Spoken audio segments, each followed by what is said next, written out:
اعوذ باللہ من الشیطان الرجیم بسم اللہ الرحمن الرحیم الحمد للہ رب العالمین باعث الانبیاء والمرسلین بارئ الخلائق اجمعین ثم الصلاة والسلام علی افضل الخلق محمد وآلہ الطیبین الطاہرین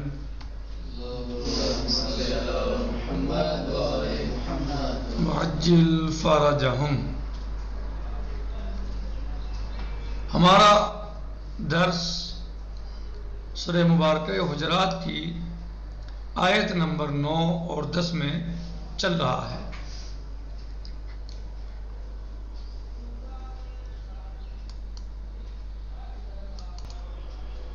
سورہ مبارکہ حجرات کی آیت نمبر 9 اور 10 میں اللہ عز و جل ارشاد فرماتا ہے وَإِن طَائِفَتَانِ مِنَ الْمُؤْمِنِينَ اقْتَتَلُوا فَأَصْلِحُوا بَيْنَهُمَا فَإِن بَغَتْ إِحْدَاهُمَا عَلَى الْأُخْرَى فَقَاتِلُوا الَّتِي تَبْغِي حَتَّى تَفِيءَ إِلَى أَمْرِ اللَّهِ فَإِن فَاءَتْ فَأَصْلِحُوا بَيْنَهُمَا بِالْعَدْلِ وَأَقْسِطُوا إِنَّ اللَّهَ يُحِبُّ الْمُقْسِطِينَ انما المؤمنون اخوة فاصلحوا بين اخويكم واتقوا الله لعلكم ترحمون۔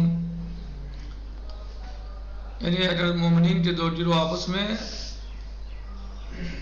قتال کریں فاصلحوا بینہما تو ان کے درمیان آپ صلح کرائیں، اور اگر ان میں سے ایک دوسرے پر تجاوز کرے تو جو تجاوز کرے اس کے ساتھ آپ قتال کریں،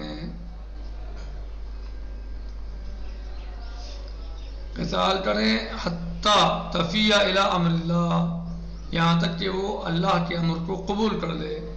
فَإِن فَاءَتْ فَأَصْلِحُوا بَيْنَهُمَا، اور جب وہ قبول کر لے تو ان کے درمیان صلح کرا دیں بالعدل وَأَقْسِطُوا، عدل اور انصاف کے ساتھ۔ ان اللہ یحب المقسطین، اللہ سبحانہ و تعالیٰ مقسطین کو، عدل کرنے والوں کو دوست رکھتا ہے۔ انما المؤمنون اخوة فاصلحوا بین اخویکم، مومنون آپس میں بھائی ہیں ایک دوسرے کے۔ واتقوا اللہ فاصلحوا بین اخویکم، پس تم اپنے بھائیوں کے درمیان صلح کراؤ اگر ان میں جھگڑا ہو جائے۔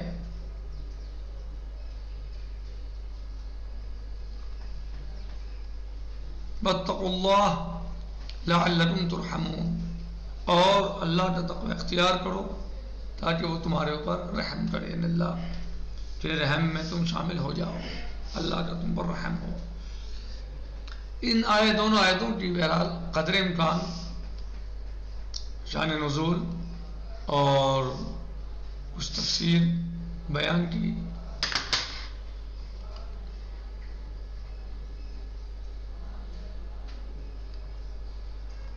آج اس میں کچھ نکات ہیں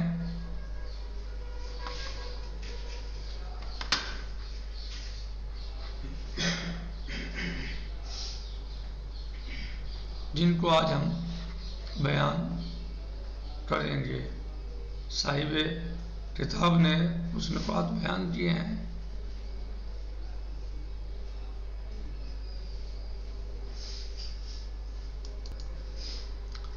تو صاحب کتاب نے کچھ نکات بیان کیے ہیں جن میں سے یہ ہے نقطہ ہا، یعنی نقطے، اس میں کچھ نکات ہیں۔ نمبر 1، شرائط قتال اہل بغی، یعنی جو بغاوت کرنے والے ہیں یا تجاوز کرنے والے ہیں ان کے ساتھ قتال کے کیا شرائط ہیں۔ کچھ شرائط ہیں ان کے ساتھ قتال کے۔ کہہ رہے ہیں کہ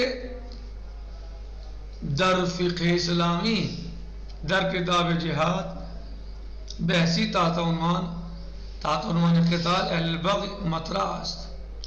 فقہی کتابوں میں جہاد کے بحث میں قتال کے مثلا جو ہے وہ بحث ہوئی ہے۔ کتاب جہاد میں قتال کے تحت جو بحثیں ہوئی ہیں، بیان کی گئی ہیں، یعنی صحیح، ان میں ان چیزوں کو یعنی تحت عنوان قتال اہل البغی مطرح است، یعنی بحث ان میں وہاں پر موجود ہے کہ کس سے قتال کیا جائے، جنگ کے کیا شرائط ہیں، کس سے جنگ کی جائے، کب کی جائے، وہ سب کتاب الجہاد میں موجود ہیں. کہ منظور از اون ستمگرانی است کہ برضد امام عادل و پیشوائی، کہ اس سے مقصود جو ہے اہل بغی سے مراد کون لوگ ہیں؟ ستمگر ہیں کہ جو لوگ ظالم ہیں اور امام عادل کے خلاف مثلا جو قیام کریں، اٹھیں اور پیشوائی راستین مسلمین قیام کنند، اور جو مسلمانوں کے پیشواؤں کے خلاف قیام کریں. و برائے انہا احکام فروانی است، برائے انہا احکام فروانی است، اور ایسے لوگوں کے لیے جو امام عادل کے خلاف کھڑے ہو جائیں یا مسلمانوں کے رہنما کے خلاف کھڑے ہو جائیں، صحیح، تو اس کے لیے بہت زیادہ احکام پائے جاتے ہیں کتاب الجہاد کے اندر ان بحثوں میں. کہ ادھر ان باب آمد است، یہ اس باب میں آئے ہیں. کون سے باب میں؟ باب الجہاد میں یعنی یا کتاب الجہاد میں. ولی بحثی کے ادھر آئے فوق مطرح است مطلب دیگری است، لیکن جو اوپر بحث چھیڑی گئی ہے، جو بحث اوپر اٹھائی گئی ہے، بیان کی گئی ہے، اس میں اس کا مطلب دوسرا ہے. اس کا مطلب وہ نہیں ہے جو کتاب الجہاد میں بیان ہوئے ہیں چیزیں، اس کا مطلب وہ نہیں ہے، بلکہ یہاں پر مطلب دوسرا ہے.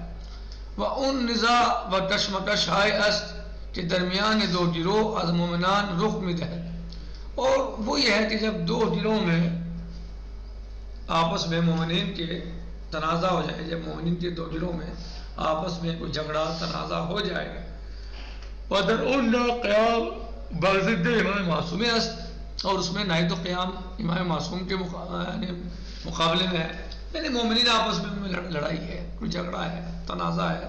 ایسا نہیں ہے کہ وہ دوسرا گروہ جو ظلم کر رہا ہے وہ گروہ امام کے خلاف لڑ رہا، نہیں، امام سے نہیں، بلکہ مومنین میں آپس میں جھگڑا ہے، ان میں تنازع ہے. وَنَا قیام برضد حکومت صالح اسلامی، اور نہ ہی وہ ایسی حکومت کے خلاف قیام ہے یا لڑائی ہے کہ جو مثلا حکومت اسلامی کے مصلحت میں ہو، ایسی حکومت سے بھی کوئی جھگڑا نہیں ہے. نہ قیام برضد حکومت صالح اسلامی، صحیح، نہ امام کے خلاف جھگڑا ہے، لڑائی ہے، اور نہ ہی مثلا حکومت اسلامی کے خلاف کوئی ایسی بات ہے. آپس کا مسئلہ ہے، آپس میں جھگڑا ہے، آپس میں تنازع ہے. امام یا اسلام کا کوئی مطلب نہیں ہے اس میں، جو ہے وہ تو آپسی تنازع ہے، دیوار پر، گھر پر، راستے پر، کسی اور چیز پر آپس کا جھگڑا ہے. اس کا امام سے یا اسلام سے کوئی تعلق اس معنی میں نہیں ہے کہ مثلا کوئی امام سے جھگڑا ہے یا اسلام سے جھگڑا نہیں، بلکہ وہ آپس میں لڑ رہے ہیں. صحیح، یہ وہ بات ہے کہ ظلم اسلام میں مسلمانہ کیا گیا ہے، ظلم کے خلاف ہے اسلام، وہ الگ چیز ہے، لیکن اس میں جھگڑا اسلام یا امام سے نہیں ہے، بلکہ آپس کی رنجش ہے، لڑائی ہے، جھگڑا ہے.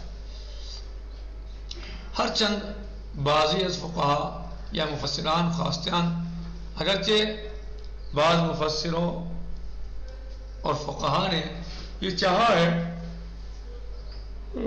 اور علم آیا در مسئلہ سابق میں استفادہ کرنا، کہ اس آیت سے بھی مسئلہ سابق میں استفادہ کریں. کون سا مسئلہ سابق؟ یعنی جہاد والے مسئلے جو ہیں، جو جہاد کے معاملات ہیں ان میں مثلا استفادہ کریں، یا اس آیت میں جہاد سے استفادہ کریں، جو جہاد کے احکام ہیں مثلا یہ جہاد کے بارے میں، جبکہ ایسا نہیں ہے. جہاد الگ چیز ہے اور یہ الگ مسئلہ ہے. ولی بگفتے فاضل مقداد در کنز العرفان، فاضل مقداد نے کنز العرفان میں کیا فرمایا ہے؟ ان استدلال خطا است، یہ استدلال خطا ہے کہ آپ جو ہے وہ امام علیہ السلام سے ایک انسان لڑ رہا ہے، ایک انسان اسلام کے خلاف لڑ رہا ہے، اور ایک انسان، دو انسان ہیں، مومن ہیں، آپس میں لڑ رہے ہیں، تو ان کو کیا تعلق جو ہے وہ اس چیز سے؟ امام سے لڑنا تو کفر ہے، امام سے لڑنا، جو امام وقت ہے اس سے لڑنا، اس پہ خروج کرنا، یہ تو ایک کفر ہے. صحیح، آپ امام عادل سے کوئی لڑے وہ الگ چیز ہے، لیکن یہ آپس کا جھگڑا ہے، آپس کا تنازع ہے، لہٰذا اس کا اس سے کوئی لینا دینا نہیں ہے. وَمَنْ جَحْدَكُمْ کافر، یعنی سورہ یعنی زیارت جامع کبیرہ میں جو ہے مثلا وضاحت کے ساتھ یہ سب چیزیں خوب امام علیہ نبی علیہ السلام نے بیان کی ہیں. اہل بیت علیہ السلام کی زیارت جو ہے زیارت جامع کبیرہ، اس میں آپ پڑھیں سمجھیں.